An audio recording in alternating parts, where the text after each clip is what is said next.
All right, guys, it's time to talk about your low demand issue in the marketplace and what you can do to combat it. So, the demand is lower than it was through like all the money that got put into COVID. If you look at Google Trends, if you look at your phone calls, you've probably noticed that there's been a slide down in the first 6 months of 2023, and now you're trying to figure out how to get more calls. Well, and then when you try and throw more money at PPC and throw more money into ads, those calls come, but they come at a premium price that you might not have been prepped to pay. Sadly, that's where the market is. That's just kind of like what we have to do. But the biggest problem that I see with all of this is most of the people who are struggling for the phone call never did the brand building in the first place to make their company known in their community. And when you do that, you get the call without having to pay Google for it. So, and this all starts with just branding your company well. I've had so many consults lately with guys who are struggling because demand is low. And if you take a look at their website, if you take a look at their vans, if you take a look at their logo and the way that they put themselves out there, they're showing pictures of water heaters, of pipe projects, of trenches being dug. They're showing pictures of their van with like a tiny little logo on the back. You go to their website and it doesn't have any call now buttons, and all it's saying is like your plumber in this area, but there's nothing special about any of them. So many plumbers are struggling because they're doing nothing to break the pattern and break the mold and rise their company out of the noise. So how do you do that? It takes a really good first step forward that you probably should have launched with your company, but it's not something you can't do now. And it's something that's more important than it used to be. And it's all about branding. So if your company name is too generic, if your company logo is too generic, if your van wraps are non-existent or too generic, you're going to just end up in the sea of plumbers and everybody's going to be fighting for the call. And there's no reason for the customer to actually pick you over someone else, right? And then you end up playing the review game, which for some of you is going to be harder than others. Some of you have been at this game for a long time. You understand that reviews are part of the process, and you are sitting on over 100 reviews, right? But some of you are like struggling to get above 20. Get above 50. And you're the kind of company that has to try harder to get those calls, because the minute somebody goes to Google, it becomes a value proposition of star rating and review count, right? They just see two companies. There's no loyalty there. But if you have a brand and you have awareness sitting in your community, people are going to skip the Google button and they're going to go straight to your company button. So the other side of these conversations is I've had some companies come and had me take a look at their branding, and their branding doesn't match the customer. It's aggressive. It's grungy.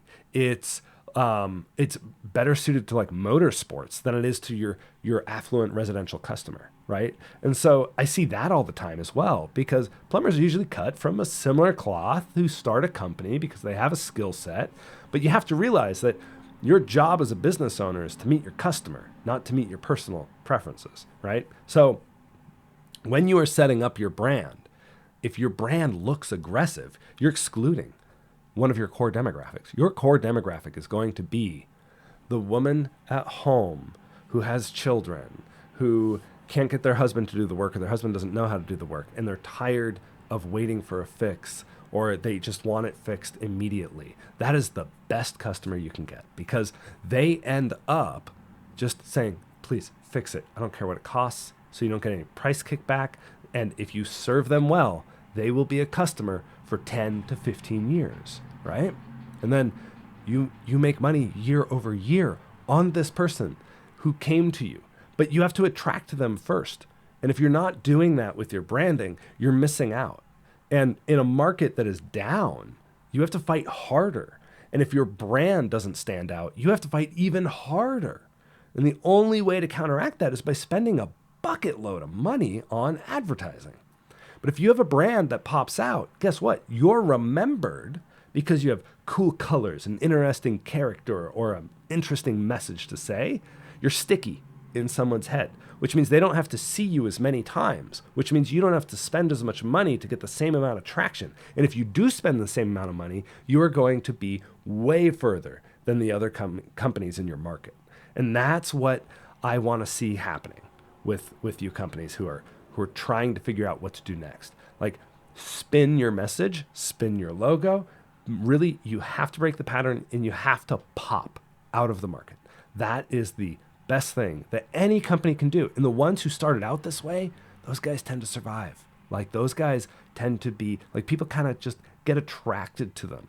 And the ones that don't start out this way, well, then they end up reaching a stall. And when the market gets tough, they stall hard and they have to fight so hard to get every single phone call and they don't know what to do.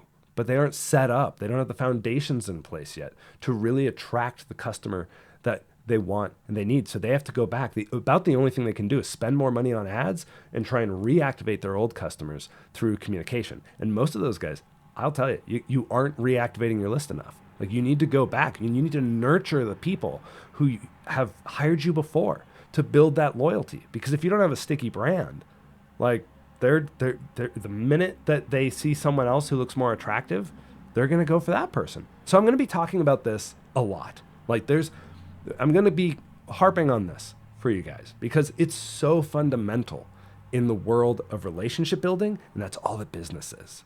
Business is just building a connection with other people. And so I really want to make sure that you are powerful in your marketplace purely by your personality and who you are. And that will set you up for the future for years and years and years, and it'll make your path forward so much easier, especially when you're looking at a downturn in the market. So go out strong, go out pop. Like, you need to be visual. You need to speak into the void, and you need to be memorable. If you aren't working on those things, you're going to pay a premium, and you're probably not going to have very much more traction than you want. And we all want to see you succeed. So that's my advice. Given what we're seeing in the market, we're returning to 2018 and 2019 levels. So do me a favor, put your best foot forward. I'm Tyler Williams. I run Mammoth for Plumbers, or Mammoth Marketing. We run marketing for plumbers, and we try and help plumbers put their best foot forward so that way they can succeed in the long term. Now, I do consults for plumbers, so if you want to schedule one, I'd be happy to sit down and talk to you about how you can approach your market. They're free and they're meant as guidance for you. Think of them as plumbing therapy. So you can go to mammothforplumbers.com and there's a link there for you to schedule one. I'll hope to talk to you soon.